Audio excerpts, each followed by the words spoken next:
ہر مسلمان کے دوسرے مسلمان پر کچھ حقوق معین کر دیے ہیں، یہ ادا کرنے ہیں ہر حال۔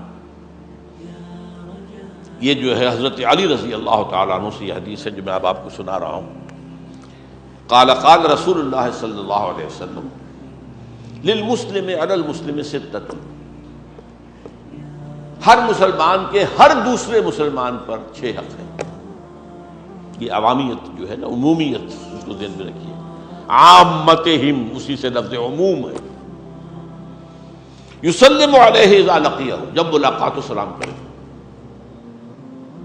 اور سلام میں سبقت کرنے کی کوشش کرے۔ اگرچہ کچھ آداب سکھائے گئے ہیں، چھوٹے بڑوں کو سلام کرے، آنے والا پہلے سے جو محفل میں موجود ہے ان کو سلام کرے، سوار پیدل کو سلام کرے، مختلف چیزیں ہیں، انداز ہیں مختلف، لیکن یہ کہ بہرحال جتنی سبقت کی جائے اتنا ہی ثواب زیادہ مل جائے۔ وَيُجِيبُهُ إِذَا دَعَاهُ، اگر وہ دعوت دے کہ آؤ میرے ہاں آج کھانا تناول فرماؤ تو اس کو قبول کرے، الا یہ کہ کوئی عذر ہے، کوئی معذوری ہے، کوئی مجبوری ہے، حضرت کر لیں، لیکن یہ کہ یہ حق ہے۔ غریب ہے، ٹھیک ہے، معلوم ہے آپ کو کہ وہ کوئی زیادہ آپ کو رغل غذائیں نہیں کھلا سکتا، کوئی دال روٹی ہی پیش کرے گا، بہرحال ہے۔ مجھے تو واقعہ یاد آ گیا ہے، میری اہلیہ کے ایک چچا تھے، بہت درویش منش انسان تھے، ویسے وہ نہ مولوی تھے نہ وہ صوفی تھے، لیکن حد درجے درویش مزاج کے آدمی، بہت نیک آدمی تھے۔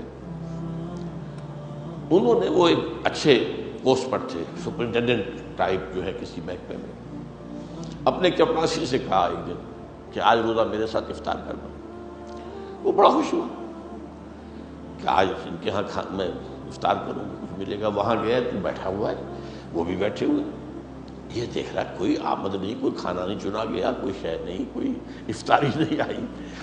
تو آخر میں جب وہ اذان ہوئی تو ایک کھجور نکالی جیب میں سے، اس کو 2 ٹکڑے کیے، آدھی خود کھا لی، آدھی یہ دے دی، بھائی چھٹی۔ اور یہ حدیث میں علی تمرۃ شق تمرۃ،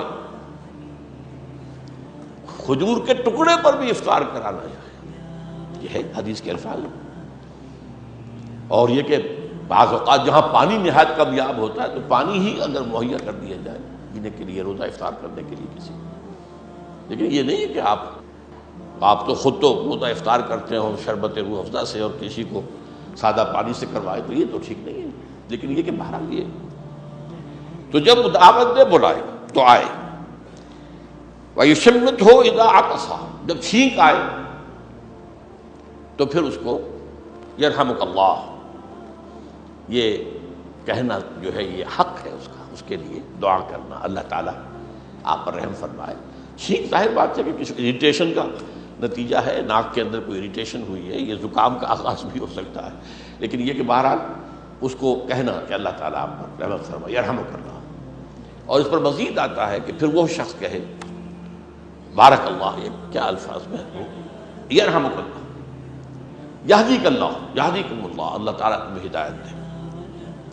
وَيَعُودُهُ إِذَا مَرِضَ، اور جب بیمار ہو جائے تو اس کی عیادت کرے۔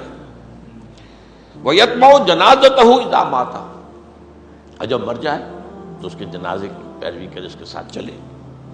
وَيَحُبُّ لَهُ مَا يُحِبُّ لِنَفْسِهِ، یہ آخری جو ہے یہ وہ ہے، اس کو یوں سمجھیے کہ آخری بات، ہاتھی کے پاؤں میں سب کے پاؤں، اور یہ بھی در حقیقت جوامع الکلم میں سے، اس کے لیے وہی چیز پسند کرے جو اپنے لیے